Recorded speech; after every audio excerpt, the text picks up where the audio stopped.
عز الدين أناحي مؤخرا خرج بتصريح ضد المنتخب المصري.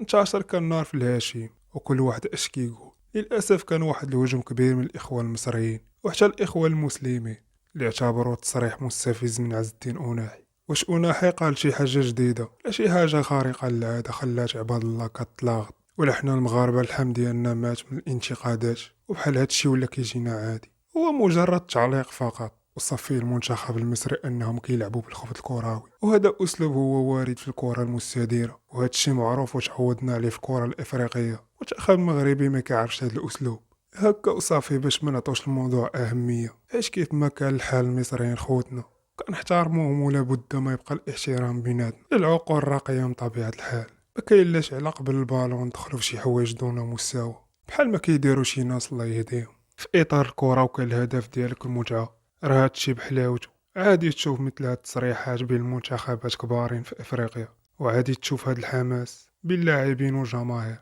حيت مقبلين على كأس افريقيا اللي ولات عندها اهميه كبيره عند الجمهور الافريقي. كتعرف واحد الاجواء خاصه اللي ماشي عادي هو نخرجوا على اطار الكره ونولوا نتكلموا في شي حاجه بعيده اللي ما تليقش بالمستوى ديالنا احنا كشعبين شقيقين.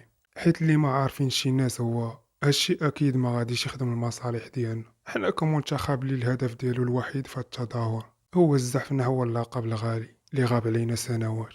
ومتعطشين الفرحة كيف ما فرحنا في كأس العالم، وهاد المرة بنكهة إفريقيا إن شاء الله. ما كيهمش شحال عندي وشحال عندك، للأسف الناس كتحسب الأرقام وكتنسى الأهم في هادشي. الأهم هو نقدم واحد الطابع كروي من المستوى العالي، تكون روح رياضية بين اللاعبين والجماهير، حيت الوقت تبدلات واللي عايش في المستنقعات طلعوا المستوى راه ما غاديش نهبطوا لعندكم. السلام عليكم.